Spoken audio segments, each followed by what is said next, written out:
If you know you need marketing help like now, but you're not quite ready to hire a whole department, you can outsource it. But the hard part is building a team that actually works together when you're outsourcing. Too often you end up with freelancers working in silos instead of pulling in the same direction. So today, we're going to talk about how to scope what you need when you're outsourcing a marketing team, how to find the right people, how to vet them, and how to build the team in the right order, and then keep everyone aligned when you've built your team. So I'm Beth Hayden. I've been a marketing expert and a copywriter for 15 years. And I've seen companies outsource their marketing really well and make some really expensive mistakes. So most of these mistakes are avoidable. So today I'm going to walk you through how to build that team and make sure it actually works. So step one is to scope out what you need. Most companies hire before they actually understand the problem that they're solving for. They feel behind, they bring in help, and then only later do they realize that it's not actually the help that they need. So I want you to start with your biggest growth lever, whether that's paid, SEO, social, email, whatever it is. And I want you to base this on where your revenue has actually come from in the last year. Not where you wish the revenue had come from, but your actual revenue.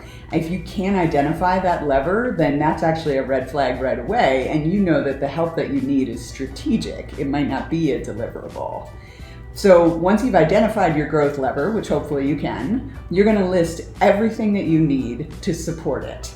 And then write down, once you've got that list, what is covered well, what's maybe not covered so well, and places where you don't have any coverage at all. Those weak spots become your hiring priorities. And then you're going to classify each of these gaps. Is it ongoing versus one time? Is it strategic versus execution? That scoping exercise is going to help you figure out exactly what you need. And then step two, actually find the right people. So once you know what you're looking for, the next question is, where do you find these people? You've got a couple of options. There are freelance marketplaces like Upwork that are great really for one-off tasks. It's fast, it's cheap, you've got a huge pool of people to choose from, but the vetting is all on you. And sometimes having a huge pool of people like that is actually more of a disadvantage than an advantage. But if you need one experienced specialist for a single ongoing need, maybe for just a few hours a week, you can find them through referrals or possibly through one of the freelance marketplaces. You can also use marketing talent platforms. They scope out what you need and they hand you a short list of vetted people, no combing through a huge marketplace. Right Side Up is a good example of a marketing talent platform, and you can go to them for individual specialists, custom teams, and full-time recruiting.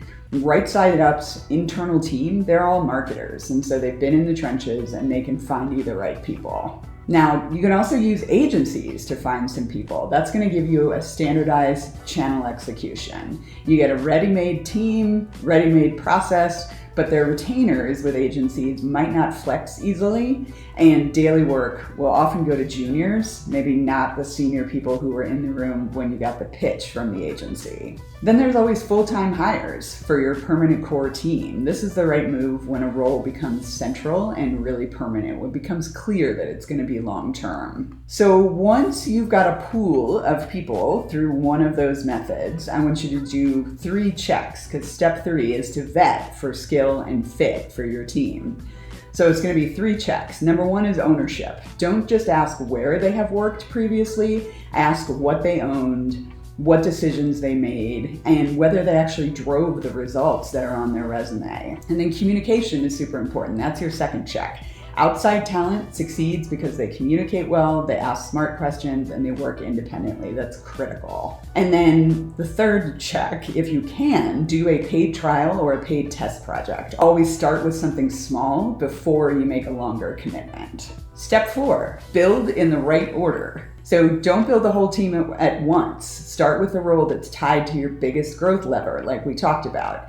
Get that working with a particular person before you add the next person, and let each hire as you go along teach you what comes next. As the team grows, coordination becomes more and more important, so keep that in mind as you're growing. One freelancer might only need a little bit of support and oversight, but several specialists need somebody keeping everything aligned. That's really critical.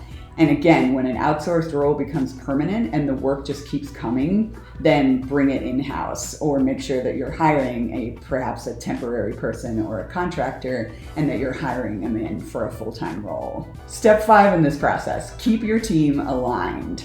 This is where outsourcing for your marketing often breaks down. Great freelancers don't automatically become a great marketing team. It's not like you can just pull together a group of individuals and poof, then automatically you've got a marketing team that totally works. So give one person ownership of the strategy, priorities, and the coordination of your marketing team. Make sure everyone shares the same goals, works from the same source of truth, and communicates regularly with each other, not just with the leadership team. And that leader can be you, someone on staff, a senior specialist that you hire, or a fractional marketing lead that you bring in. So outsourcing lets you build marketing capacity without hiring a full department, but it's only good for companies if you do it thoughtfully. So scope before you hire, vet for people, make sure that they actually own the outcomes that they're putting on their resumes, and make sure that someone owns the whole strategy for the marketing department. You do that and a handful of specialists can perform like a much larger team.